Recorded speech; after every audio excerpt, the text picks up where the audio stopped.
கழகத்தை ஒன்றிணைக்கப்பட வேண்டும், வெளியே சென்றவர்களை இணைக்கப்பட வேண்டும். அதே நேரத்தில் மக்கள் என்ன நினைக்கிறார்களோ அதை நாம் நிறைவேற்ற வேண்டும் என்ற முறையிலே நாங்கள் 6 பேரும் அவரை சந்தித்தோம். இந்த கருத்து பரிமாற்றங்கள் நடைபெற்றது. கருத்து பரிமாற்றங்களை அவர் கேட்டதற்கு பிறகு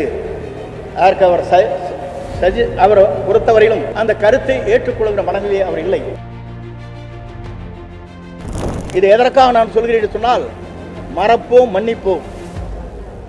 வெளியே சென்றவர்களை நாம் அரவணைத்தால் மட்டும்தான் இந்த தேர்தல் களத்தில் நாம் வெற்றி பெற முடியுமே தவிர, இது நம்முடைய தலைவர்கள் நமக்கு கற்றுத்தந்திருக்கிற பாடம். இன்று கோபிச்செட்டிப்பாளையத்தில் செய்தியாளர்களை சந்தித்த அதிமுக மாஜி அமைச்சர் செங்கோட்டையன் எடப்பாடி பழனிசாமியை கடுமையாக விமர்சனம் செய்தார். கட்சியில் இருந்து நீக்கப்பட்டவர்களை உடனே சேர்க்க வேண்டும் என்று எடப்பாடி பழனிசாமிக்கு செங்கோட்டையன் காலக்கெடு விதித்துள்ளார். அதோடு கட்சிக்கு எதிராக செயல்படுபவர்களை தான் நீக்குவதாக எடப்பாடி பழனிசாமி சொல்கிறாரே என கேட்டபோது, 2009ஆம் ஆண்டு ஜெயலலிதா அவர்களால் அதிமுகவில் இருந்து எடப்பாடி பழனிசாமியே நீக்கப்பட்டு இருக்கிறார் என நேரடியாக விமர்சனத்தை முன்வைத்தார் செங்கோட்டையன். கிட்டத்தட்ட கோபமாக அவர் இந்த பதிலை அளித்தார். கோபிச்செட்டிப்பாளையத்தில் செய்தியாளர்களை சந்தித்த செங்கோட்டையன், 10 நாட்களில் கழகத்திலிருந்து பிரிந்து சென்றவர்கள் மீண்டும் சேர்க்கப்படவில்லை என்றால் அவர்களுடன் சேர்ந்து கட்சியை ஒருங்கிணைக்கும் வேலைகளில் ஈடுபடுவேன் என செங்கோட்டையன் அறிவிப்பு வெளியிட்டுள்ளார். என்னுடைய வேண்டுகோள் ஒன்றே ஒன்றுதான், விரைந்து அதை செய்யப்பட வேண்டும். அப்படி செய்யவில்லை என்று சொன்னால் யார் இந்த மனதிலே இருக்கிறார்களோ ஒருங்கிணைந்து செயல்படுத்துவதற்கு நாங்கள் அனைவரும் தயாராக இருக்கிறோம்.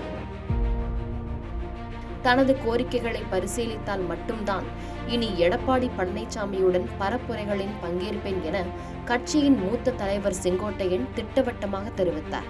இவருடைய வெற்றி பயணம் என்பது இதற்கு முடிவு வந்தால் மட்டும்தான் அந்த வெற்றி பயணத்தை நான் கலந்து கொள்வேன் என்பதையும் இந்த நேரத்திலே பணிவன்போடு தெரிவித்துக் கொள்கிறேன். அனைவரையும் ஒன்று சேர்த்தால் மட்டும்தான் தேர்தலில் நாம் வெற்றி பெற முடியும்.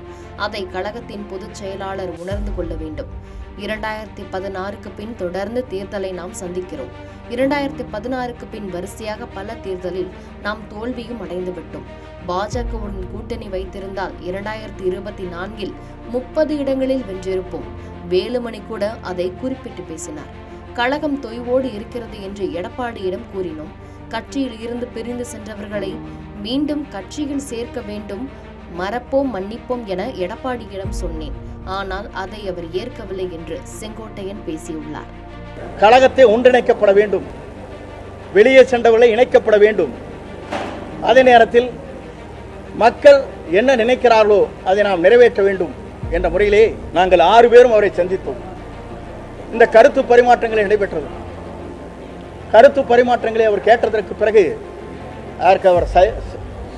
அவர் பொறுத்தவரையிலும் அந்த கருத்தை ஏற்றுக்கொள்கிற மனநிலையே அவர் இல்லை. இது எதற்காக நான் சொல்கிறேன் சொன்னால், மறப்போம், மன்னிப்போம். வெளியே சென்றவர்களை நாம் அரவணைத்தால் மட்டும்தான் இந்த தேர்தல் களத்தில் நாம் வெற்றி பெற முடியுமே தவிர, இது நம்முடைய தலைவர்கள் நமக்கு கற்றுத்தந்திருக்கிற பாடம். செய்திகளை உடனுக்குடன் தெரிந்து கொள்ள கீழ்கண்ட கேபிள் மற்றும் டிடிஎச் நெட்வொர்க்குகளில் எம்நாடு செய்தி தொலைக்காட்சியை காணுங்கள். பாதகம் செய்பவரை கண்டால் நாம் பயம் கொள்ளலாகாது பாப்பா. மோதி மிதித்துவிடு பாப்பா, அவர் முகத்தில் உமிழ்ந்துவிடு பாப்பா. அண்மை செய்திகளை உடனுக்குடன் தெரிந்து கொள்ள இணைந்திருங்கள் எம்நாடு தொலைக்காட்சியுடன்.